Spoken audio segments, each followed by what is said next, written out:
আসসালামু আলাইকুম। ওয়ালাইকুম আমার আসসালাম। নাম সুচি আক্তার। আমি লালমাটিয়া মহিলা কলেজে পড়াশোনা করছি। শায়েখ সাহেবের কাছে আমার ছোট দুটা প্রশ্ন থাকবে। একটা হচ্ছে যে আমাদের মোহাম্মদপুরের মেয়েদের নিরাপত্তা নিয়ে আপনার কোনো পরিকল্পনা আছে কিনা, প্লাস হচ্ছে যে আমাদের যে শুধু যে পুরুষ যে বেকারত্বই আছে এমনটা না, মহিলাদের বেকারত্ব প্লাস হচ্ছে কর্মসংস্থান নিয়ে, আর হচ্ছে আপনার উদ্যোক্তা হিসেবে আপনার কোনো আছে কিনা, আমার পরিকল্পনা আছে কিনা, যদি থাকে সেটা আপনি বলতে পারেন আর কি। হ্যাঁ, নারীর বেকারত্ব এবং নারীর নিরাপত্তা, নারীর কর্মসংস্থান এবং নারীর নিরাপত্তা, এই দুটো প্রসঙ্গ এসেছে বোনের প্রশ্ন থেকে। তো প্রথম কথা তো হলো যে নিরাপত্তা কনসার্ন যেটা, সেটা আমাদের এবারে নির্বাচনী প্রচারণায় প্রধান গুরুত্বপূর্ণ ইস্যু। আমি বারবার বলছি যে মোহাম্মদপুর এখন একটা ক্রাইম জোন হিসেবে পরিচিতি পেয়ে গিয়েছে। সন্ত্রাস, চাঁদাবাজি এবং কিশোর গ্যাং, এই তিনটা দিয়ে তারপরে এর মূল যে কেন্দ্রবিন্দু সেটা মাদকের সাম্রাজ্য।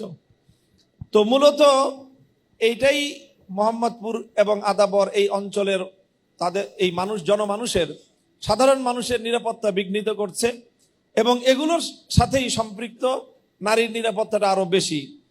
যখন যেখানে ক্রাইম হয় সেখানে ক্রাইম জোনে একজন পুরুষ যতটা অনিরাপদ, একজন নারী স্বাভাবিকভাবে তার চেয়ে আরো বেশি অনিরাপদ। আমি যখন এলাকার নিরাপত্তা নিশ্চিত করতে পারবো, তো সেই নিরাপত্তাটা যেমন পুরুষকে ফ্যাসিলিটি দিবে এবং তার জন্য একটা নিরাপদ এলাকা উপহার দিবে, স্বাভাবিকভাবেই নারীর জন্য সেটা আরো বেশি গুরুত্বের সাথে নারীর নিরাপত্তার বিষয়গুলিকে আমরা অগ্রাধিকার দিব ইনশাল্লাহ। এবং আমি এটা কথা দিতে পারি, আমার প্রত্যয় এবং আমার প্রত্যাশা যে ইনশাল্লাহ মোহাম্মদপুরের এই যে নিরাপত্তাজনিত যেই সংকট আছে, এই নিরাপত্তাজনিত সমস্যাটাকেই ফার্স্ট প্রায়োরিটি বেসিস আমার সমস্যা সমাধানের ক্ষেত্রে এটা সর্বাগ্রে এটা প্রাধান্য পাবে ইনশাল্লাহ। আর দ্বিতীয় হলো নারীর কর্মসংস্থানের যে বিষয়টা এসেছে।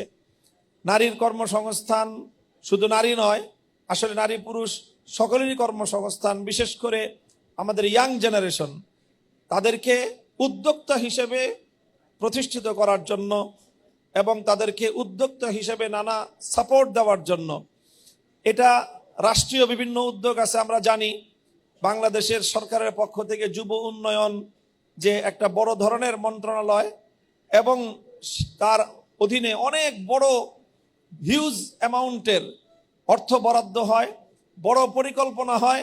দুর্ভাগ্যজনকভাবে অন্যান্য সেক্টরের মতো এই সেক্টরেও এই অর্থগুলোর ব্যাপকভাবে এগুলো মিসইউজ হওয়ার কারণে মানুষের মানে প্রকৃত কল্যাণে এটা ব্যবহৃত হয় না।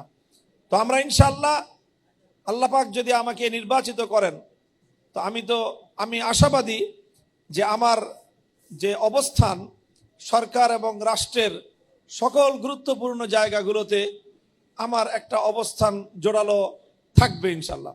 সেই জায়গা থেকে আমি এটা আশাবাদী এবং আমি কথাও দিতে পারি যে এই যুব উন্নয়ন সহ এই জাতীয় যে সকল সরকারের জনসম্পৃক্ত যে বিভাগগুলো আছে, সেখানকার যে প্রকল্পগুলো, সেই প্রকল্পগুলোকে মোহাম্মদপুর এবং আমার নির্বাচনী আসনের এই ধরনের যারা উদ্যোক্তা হতে চায় সেরকম ছেলে মেয়েদেরকে, ইয়াং জেনারেশনের মধ্য থেকে তাদেরকে বাছাই করে তাদেরকে সেই যুব সরকারি বিভিন্ন কর্ম পরিকল্পনার আওতায় তাদেরকে নিয়ে এসে এবং সেখান থেকে অনেক সময় ফান্ডিংও করা হয় সরকারের পক্ষ থেকে, সেই ফান্ডিংগুলো নিশ্চিত করব এবং কর্মসংস্থানের ক্ষেত্রে আমার বড় ধরনের উদ্যোগ থাকবে ইনশাআল্লাহ।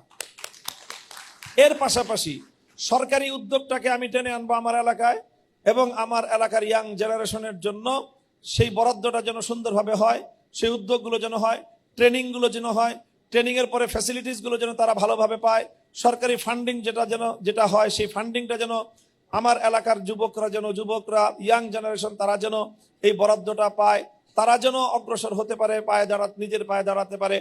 সেই ক্ষেত্রে সরকারি বাজেটকে যেরকম সরকারি পরিকল্পনার আওতায় যেরকম নিয়ে আসব, পাশাপাশি আমাদের ব্যক্তি উদ্যোগেও আমাদের অনেক সোশ্যাল ওয়ার্ক রয়েছে, ওয়েলফেয়ার অনেক প্রতিষ্ঠান আমাদের আছে, সেই সকল প্রতিষ্ঠানগুলোর আওতায়ও আমরা যুব উদ্যোক্তা তৈরি করার জন্য বিভিন্নমুখী প্রশিক্ষণ এবং সাপোর্টিং প্রোগ্রাম হাতে নেব ইনশাআল্লাহ।